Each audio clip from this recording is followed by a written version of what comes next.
Hello दोस्तों, मेरा नाम है राहुल शर्मा। मेरे यूट्यूब चैनल में आप सभी का स्वागत है।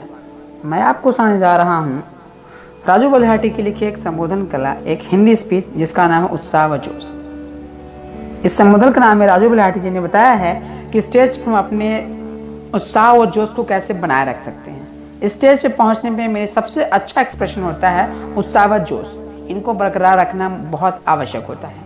आइए शुरू करते हैं। हमारे सामने बहुत सारे श्रेष्ठ वक्ताओं का उदाहरण है जिनके बोलने से पहले ही श्रोताओं का उत्साह चरम पर आ जाता है। वो अपने आदर्श नेता का भाषण सुनने के लिए व्यग्र हो जाते हैं। इसके उल्टा हमारे सामने ऐसे भी वक्ता आते हैं जिनके कंधे झुके हुए, नजरें गड़ाए लिखे हुए भाषण पढ़कर चले जाते हैं। वो कब आए और कब चले गए किसी को पता नहीं चलता। एक चीज जो अंतर पैदा कर देता है वह है उत्साह व जोश। उत्साह व जोश से भरा हुआ वक्ता लोगों के दिलो दिमाग पे छा जाता है। वक्ता जितना उत्साहित होगा वो उतना ही उत्साह श्रोताओं में भर पाएगा, वह उतना ही श्रोताओं को जुनूनी बना पाएगा।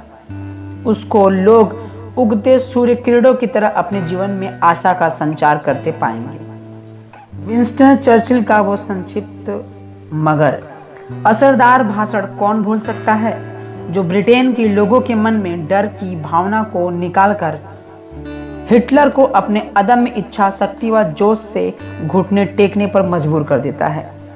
सबको लगता था कि अब ब्रिटेन का पराभव समय की बात है। सदियों से सपना सजोए जर्मनी ब्रिटेन को पूरी तरह से जमीनों जद कर देगा।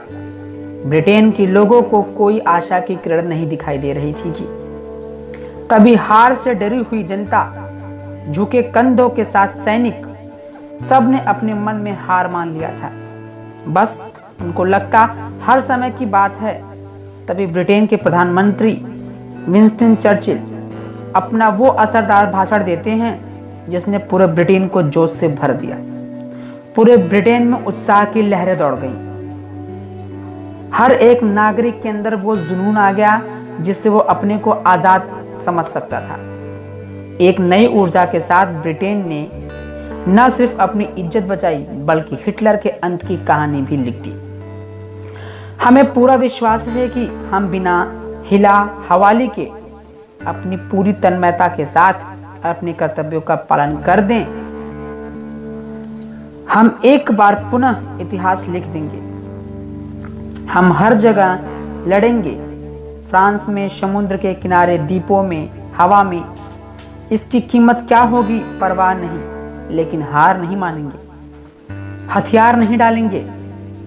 हम उस नए सवेरे तक लड़ेंगे जब तक विश्व में एक नई कहानी ना लिख दें। नेहरू जी के उस प्रसिद्ध भाषण को कौन भूल सकता है जो उन्होंने आजादी वाली रात दिया था।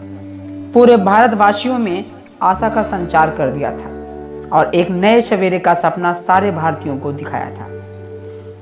वक्ता का उत्साह व जोश ही श्रोताओं पर परावर्तन की छाया लाता है।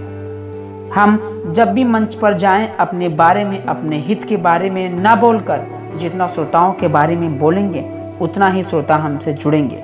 वह जोश भरेगा, वह सब गुजरेगा जो आपने या खुद श्रोताओं ने उम्मीद न कर रखी होगी। वो आपका उत्साह व जोश से भरा भाषण पूरे समाज व देश का तकदीर व तस्वीर बदल देगा।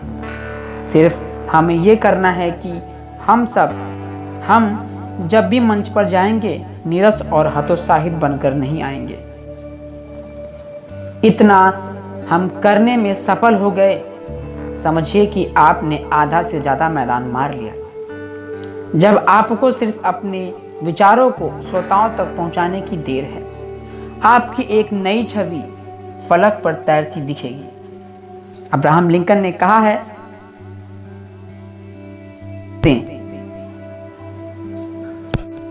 आप एक बार अपनों का भरोसा खो देते हैं तो फिर दोबारा से वह सत्कार और सम्मान नहीं पा सकते। इन शब्दों के साथ मैं विराम देता हूं। फिर आपसे मिलता हूं अगली संबोधन कला में।